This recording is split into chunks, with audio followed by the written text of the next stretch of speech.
Hi, I'm John and welcome to the Jigsaw Puzzler. Today's puzzle is this one. It's called Naruto Shippuden. It's a 1,000 piece puzzle produced by Impact Merch. So it is some merchandising to go along with the TV anime series Naruto Shippuden. Now the TV series was taken from a manga series and 220 episodes were produced of Naruto Shippuden. It was the second part of the longer Naruto series. Previous 500 TV episodes had been produced for the main Naruto series, followed by Naruto Shippuden. The story follows an orphaned ninja called Naruto, and he is depicted here quite close up at the front and bottom of the puzzle. Alright, so the puzzle depicts a whole lot of the characters from the TV anime series. There are probably 40 or 50 characters on the puzzle. So that makes it quite a busy cartoon style puzzle. So if you're used to doing cartoon puzzles, you'll know, you will be kind of used to this sort of thing. If you've done Jan van Hasteren, if you've done the Heya cartoon puzzles, the That's Life or Wacky World ones, anything like that, you'll know that they are just busy images, lots of people, lots of colour, lots of texture, and that can be a little bit overwhelming. The quality of this puzzle isn't too bad. I do tend to find that merch puzzles, so puzzles produced in conjunction with another thing, like a movie, or in this case a TV series, tend to be of lower quality than the mainstream puzzles. Cutting corners to try to make a profit, essentially, to capitalise on the popularity of a particular cultural phenomenon, in this case Naruto. But this one's not too bad. It is loose fit though. Not too. It does hold together a bit, so I could just very delicately pick that up. But you'll see if you watch the time lapse, I try to pick up sections of it and they start to fall apart in my hands as I move them. So essentially redoing them in place. So this dog character, for instance, I did it outside the puzzle, then tried to pick it up, and it's not very many pieces, to be honest, maybe 8 or 10 pieces, 12 pieces. Tried to pick it up and it came apart as I moved it. So it was quite a loose fit puzzle. The pieces are moderately thick, not too bad, not terribly thin, which is good. I've done some puzzles which are merch puzzles which are quite thin pieces, a little thicker than a piece of cardboard that you get from the stationers. So yeah, this one's pretty good in terms of quality.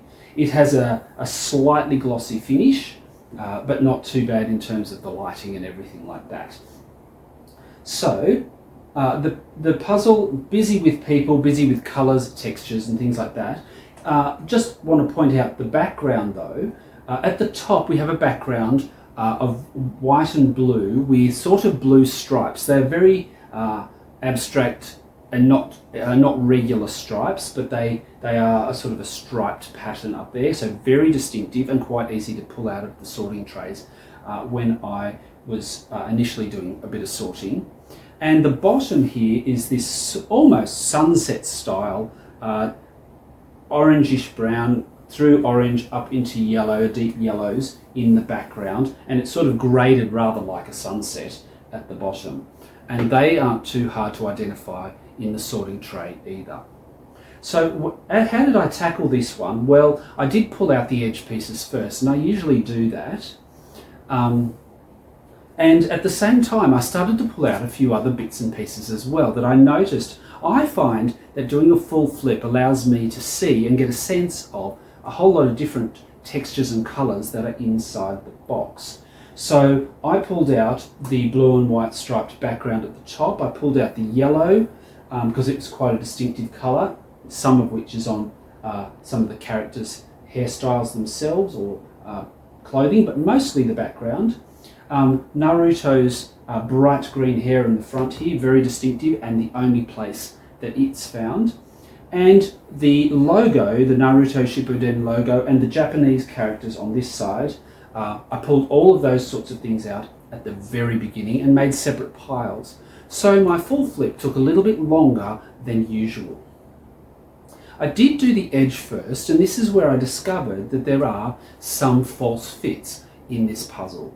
Along the edge here, with these blocks of colours, where there are no other bits of like characters or writing, there were a couple of pieces that it was difficult to find just the right fit for them. And the same up the top with the blue. It took a little bit to sort of piece some of those blue pieces together in the right spot. So there was a little bit of false fitting of pieces in this puzzle. That being said, about a quarter of a way into the puzzle, I discovered a trick, a little technique with this particular puzzle that I've seen on no other puzzles, and it made this one move forward a lot faster than I expected. I thought this would take me quite a long time. It certainly took me a few hours, but I thought it would take much longer than that, given the detail and the busyness of it. And the trick is this. Now I'm just going to get two of the pieces out of the middle here. This puzzle is made up of just the basic piece shapes, and plus the edges. So we have the vertical 2 up and 2 down, 2 in and 2 out, and the horizontal 2 in and 2 out. No other pieces of any other shape in the puzzle. It is ribbon cut, and very, very evenly ribbon cut for the machine that did it, because a lot of pieces could fit into places that they don't belong. So false fits could be a huge problem with this puzzle.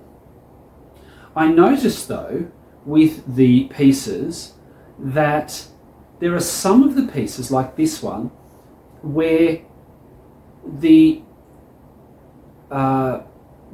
parts of the piece, I don't know what they're called, one side is really wide and the other side is really quite narrow, and you know, mirror image on the whole piece. So a very wide one and a very small one. And there were other pieces where the tabs were offset from the middle so that one side was much closer to the edge than the other side, and so obviously they could go together. Okay, so the narrow piece goes into the underneath of that tab, into the narrow gap there. Every piece on the whole puzzle is either one of those or one of those. They all have narrow pieces, or they all have a narrow bit to fit into. So that means I could sort, if I wanted to, I could sort the entire puzzle just into two piles. These ones and these ones. Then I discovered that these pieces with the narrow legs, if you like, don't go in any other direction. They go that way up.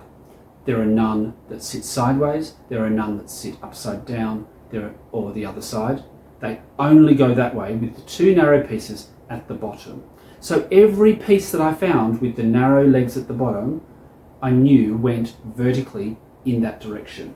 Similarly, the other pieces, these ones here with the offset tabs, they never went in that direction or that direction or that direction. They only went that way with the narrow bit that fits into the adjoining piece at the bottom.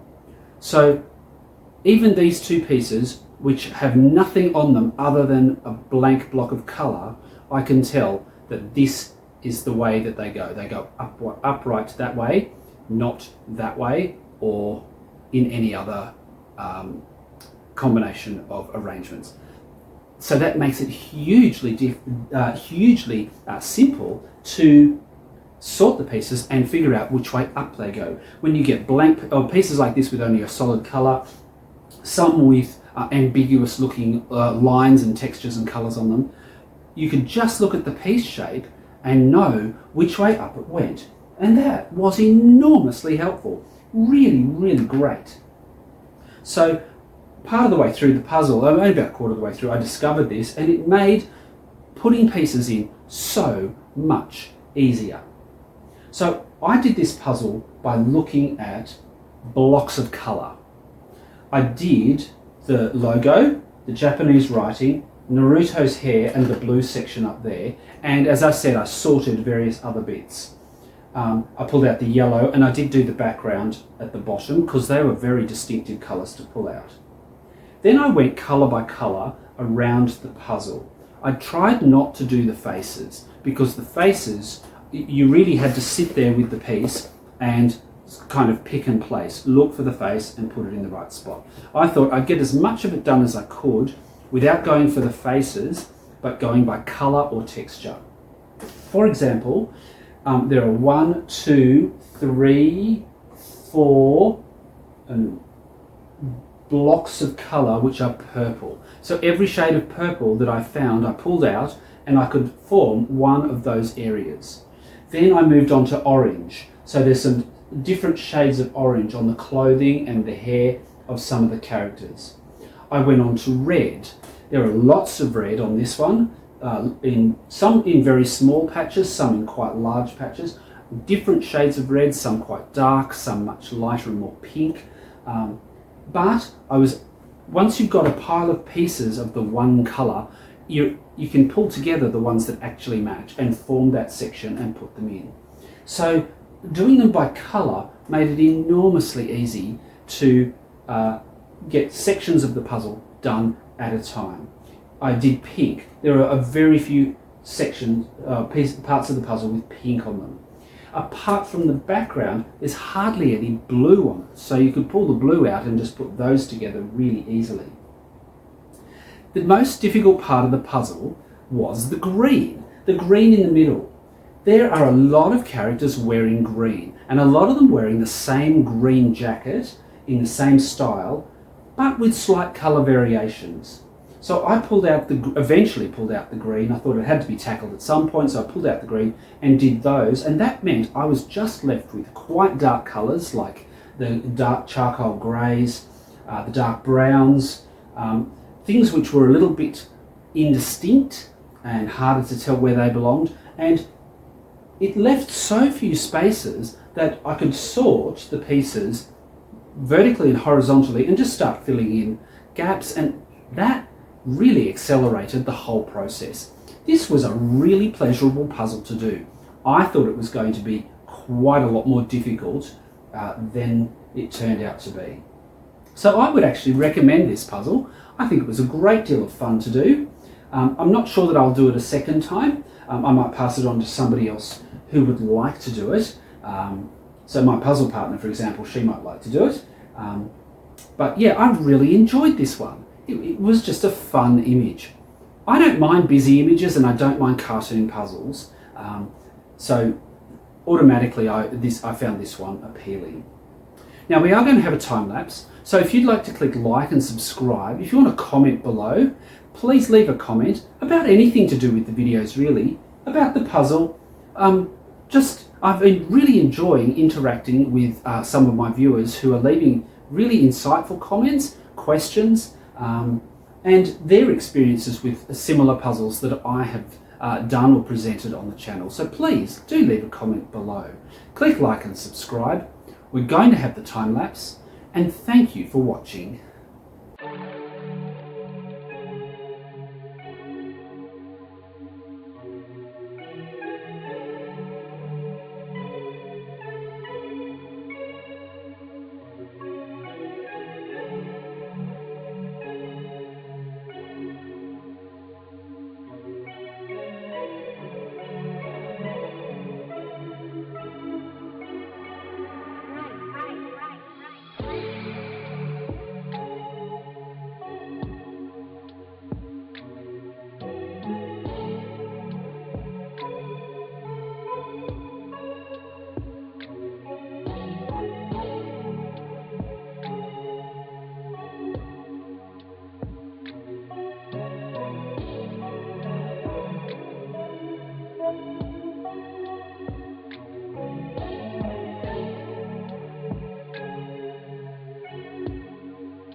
だ。